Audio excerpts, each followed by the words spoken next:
I love Percy Jackson, man. This is the series that made me like reading, and I know that literally millions of other people my age can say the exact same thing. I read the first 5 when I was like 8, and then I found the next 5 a month or so later and liked them even more, still do. Then when COVID hit, I read them all again, and also the Norse ones, and also these ones, which weren't really that good, but I still like all of them. And the first 10 are all easily 8 out of 10 books or above. There was something about this series that made so many kids instantly connect with it and want to keep reading. And so when this show got announced, tons of people were hyped. Knowing it was a Disney Plus show, I was trying not to be, but I still was. I can't help it, man. The saving grace of Percy Jackson was finally here. It would be amazing, book accurate, a flawless masterpiece, and then it was kind of average, and now we're all disappointed. Fair enough, I mean, that kind of figures. There are a ton of great things here. The main trio was cast insanely well. The sets and effects are all pretty good. I really like the Gateway Arch battle, and the end of that episode actually went really hard. And it is, in fact, mostly book accurate. But do I think it's really that great of a show? Not really. Not yet, at least.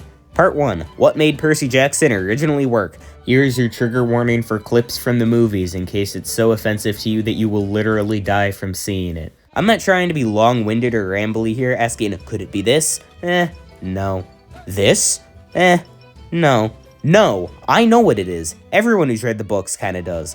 It all boils down to the fact that we know just as little about what's going on as the characters. It's true. Every chapter has the same formula. The gang meets a weird person or creature or thing and doesn't know what it is until it's too late. Then they have to figure it out after the fact and use their wits to determine its weakness, outsmart it, defeat that thing, and move on. It's really simple, but it works. It makes every chapter its own little episode in a way. Each one is suspenseful and it keeps us wanting to read more. That's why I read all of these books in like a few days each. You basically are just binging a show in book form. There are ongoing plot threads obviously, but it's always really easy and fun to just read one more chapter. Oh look, here's the thing. We know this thing is probably bad, but we don't really get why or even what it is. That's where the tension comes from. And even in the later books, the characters never walk into a situation knowing exactly what they're facing. They have to realize it and come up with their plan on the spot. Once again, that's where the tension and appeal of the series comes from. Right, so that's not here anymore. If you have something to resolve, why not come inside and I'll help? They haven't even gone inside. Part 2, not here anymore. I get that Grover and Annabeth know more than Percy because they have more experience, but it really feels like they just know everything. The biggest complaint I've heard about this show is that it feels like a huge exposition fest, and it is. In the books, Percy still got fed exposition, obviously, but it didn't get in the way of the story. Here, though, it sort of does. Oh boy, she didn't tell you about... You didn't tell him about me? Grover, will you explain to your friend that he needs to pull himself together? One episode in particular that really left a bad taste in my mouth was episode 3 with Medusa, and do you know why? Because instead of the trio realizing it's Medusa well after they've met her and talked to her, like in the books, or even before they've met her but after they enter the Emporium, like in the movie, they straight up say, wait, this is Medusa's lair, before they even go inside. This is someone from our world, alright. Anyone want to guess what M is short for? This was like one of the first big things in the books. The whole thing that made this so exciting was the fact that we knew we probably couldn't trust this lady, but we didn't know what sort of Greek mythological nightmare she was, and neither did the main characters, which made the situation really intense, and it made it even cooler when we finally realized what she is. But what now? It's not really intense now. I still like some of the things they did here, but it just doesn't feel right to me. It's the same issue with the Lotus Casino scene, which is probably the best part of the first book. Being in the casino speeds up time, and since in the books none of them realized what it was, they ended up getting sucked in and wasting days. But once again, we get an, of course, the lair of the Lotus Eaters. Naturally, don't eat anything, guys. Odysseus lands on a beach. There's these guys who've forgotten where they came from, forgot everything that was important to them.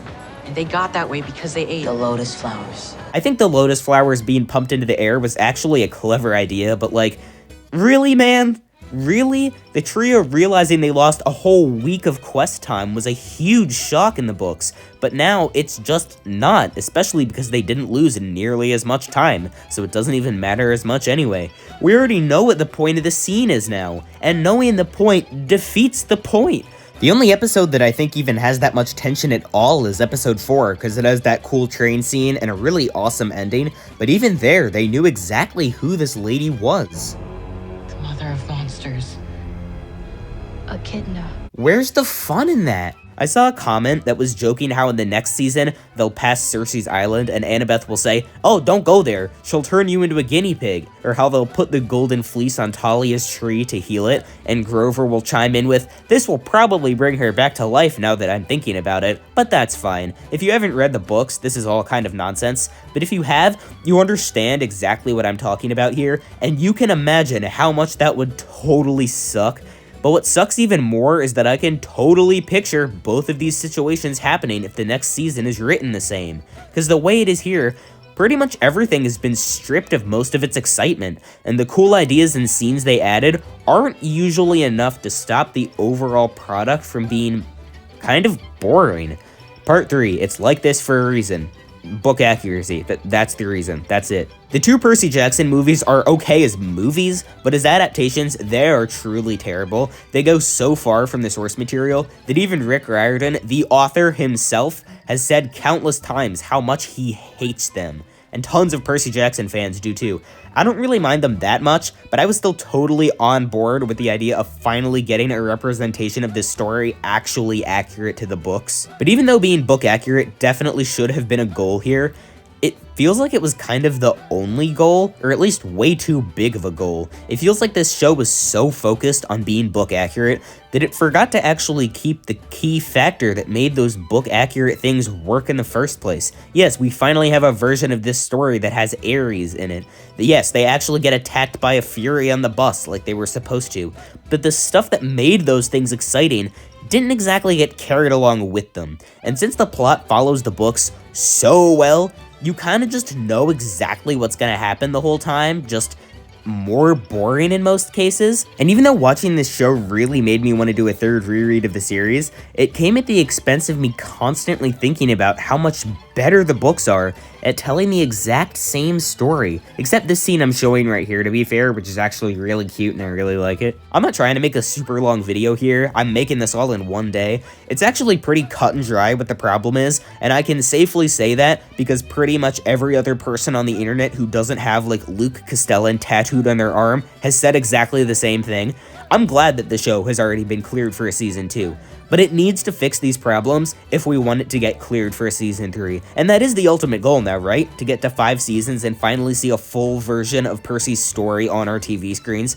But the stakes and tension only build as the books go on, and the thing that this show currently lacks will become more and more essential. Book accuracy is definitely important. It's important to Rick, it's important to the fans, and as a fan, it's important to me. But you know what I want more as a fan? Something that captures the magic of the books, a book-accurate feeling, that same sense of wonder that brought us all to this series in the first place, that desire to read one more chapter and watch the characters overcome one more monster. We don't know what that monster will be, but that's why we keep reading. That's what we need, and we need it now.